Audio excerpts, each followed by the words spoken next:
Último minuto.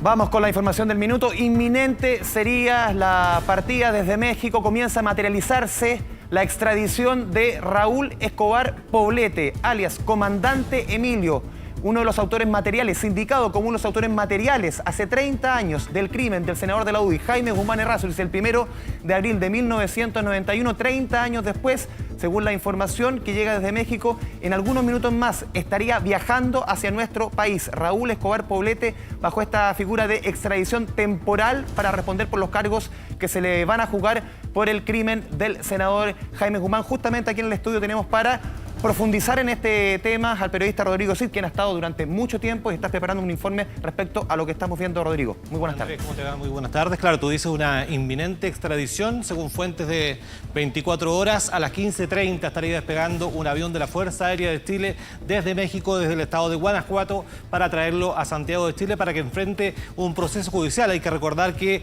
como tú decías, el comandante Emilio nunca ha comparecido ante la justicia. Raúl Escobar Poblete se ha mantenido prófugo hasta su detención reciente en 2017 en México, donde fue justamente sindicado y posteriormente condenado a 60 años de cárcel por liderar una banda de secuestro extorsivo. Aquí estamos hablando, Rodrigo, de uno de los autores materiales, en conjunto con Ricardo Palma Salamanca, autores materiales del crimen del senador Guzmán en el campus oriente de la Universidad Católica. Exactamente, eso es lo que se ha podido establecer tanto en la causa judicial como también se ha podido establecer a partir de múltiples relatos al respecto. También hay una declaración de la que después se retractó Palma Salamanca, donde lo se indica directamente como quien le da la orden directa de ejecutar este crimen. Se ponen de acuerdo, hacen los seguimientos correspondientes en el campus oriente de la Universidad Católica. Para ese día, como tú decías, el 1 de abril, armados ambos con pistolas, primero intentan cometer el crimen al interior del campus. Sin embargo, ahí, bueno, la historia es bastante conocida. Jaime Guzmán, que entonces era senador de la UDI, se da cuenta, se percata de la presencia de estas personas. Él se retrocede hacia la sala donde estaba haciendo clases y posteriormente se cambia el plan sobre la marcha y terminan disparándole en el vehículo que era conducido por el chofer de Jaime Guzmán y que termina falleciendo horas después en el hospital militar que estaba en esa época en Holanda, acá en la comuna de Providencia. Sí, Rodrigo, para hacer un poquito de historia también, los condenados por este caso, en el caso de Ricardo Palma Salamanca, fue condenado a presidio perpetuo en 1994. Él se fuga de nuestro país en la famosa fuga del siglo, que se perpetró el último día de 1996, y también fue condenado en el mismo caso en 1994, Mauricio Hernández Norambuena, quien permanece en la cárcel de alta seguridad de nuestro país. Lógicamente él fue detenido, si no me equivoco, el año 2002 por el secuestro del publicista allá en Brasil, Washington Oliveto. Oliveto, justamente, bueno, y también la historia del comandante Emilio, como se le llamaba en el Frente Patriótico,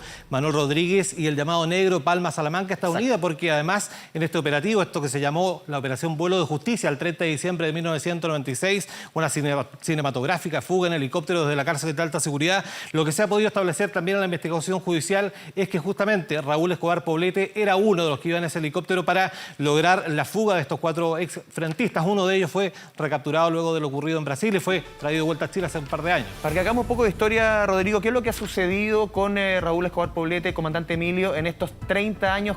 Prácticamente se ha mencionado que cerca de 20 de ellos ha permanecido en México bajo otra identidad y allá fue condenado, 60 años, lo mencionábamos al comienzo, por liderar también una banda de secuestradores. Exactamente, Ramón Guerra Valencia era el nombre que tenía, nombre falso por supuesto, en San Miguel de Allende, en México, en el estado de Guanajuato. Se pudo establecer que por lo menos durante los últimos 20 años, hasta ser detenido, vivió ahí en ese lugar, incluso pudo rehacer su vida, se separó de su exmujer Marcela Mardones, que después que es detenido, vuelve a Chile, trata de ingresar por el sector de Puerto Montt, por esa zona, es detenida. Hoy día es la única persona que en la práctica está cumpliendo una pena de 10 años de cárcel por colaborar en el crimen de Jaime Guzmán. Sí, en el caso de Marcela Mardones fue detenida en el año 2018 por el paso Puyehue, en la región de Los Lagos. Ella intenta ingresar a nuestro país, cumple una pena de 10 años de un día, condenada por el juez Mario Carroza. A ver, en estos 20 años que permaneció allá en México, Rodrigo, también está la información que dentro de esta banda, y no está confirmado, que también hubiera participado el mismo Palma Salamanca. No está confirmado porque se hablaba de que en la misma banda había un negro, una persona que le decían negro, como le decían a Palma Salamanca. Escobar Poblete es detenido en 2017 y Palma Salamanca, de acuerdo también a esta información que tampoco ha sido totalmente confirmada, él viaja hacia Francia y hoy día goza de asilo político en ese país. Claro, para que veamos que los destinos de ambos han estado siempre unidos. Se pudo establecer que con el apellido de Solís, Ricardo Palma Salamanca, estaba justamente viviendo en San Miguel de Allende. Y cuando se produce la detención de justamente de Escobar Poblete, él rápidamente dice, bueno, hay un peligro inminente, se traslada hacia París y termina otorgándole al gobierno de Francia la condición de asilado político. Asilado político, exactamente. Rodrigo, que hay una figura que es bien particular, que es una extradición temporal. No es que, a ver, Escobar Poblete viaja a nuestro país, va a ser juzgado y va a cumplir pena en Chile, sino que es una figura distinta. Es una figura distinta que puede que cueste un poco comprenderla, pero así funcionan los tratados de extradición. En el caso de Chile y México existe un tratado vigente desde 1990 y se ha podido conceder esta extradición con esa condición, que él vuelva a Chile para ser sometido a proceso. El primero, ¿qué es lo que va a ocurrir?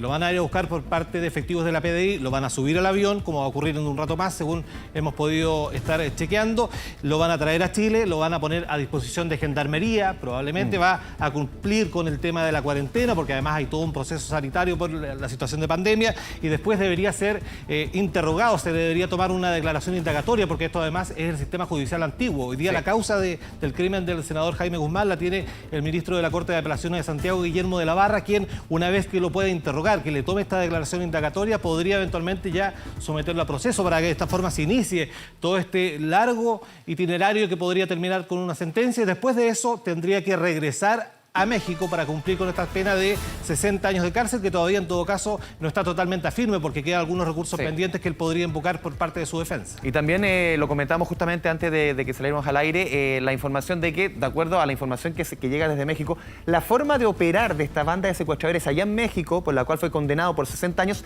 es muy parecida a secuestros que vimos por parte del Frente Patriótico Manuel Rodríguez en nuestro país en los años 90. Por ejemplo, Cristian Edwards del Río.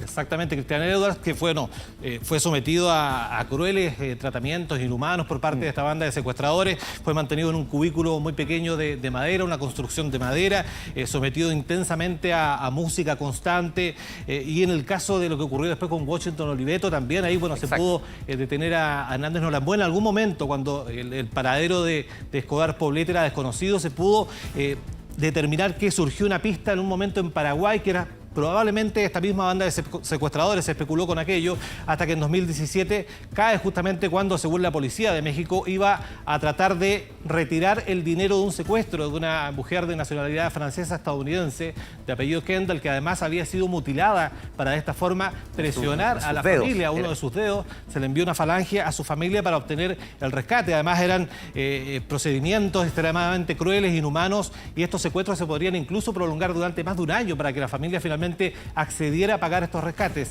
En eso era justamente lo que, según la justicia de México, estaba implicado Raúl Escobar Poblete.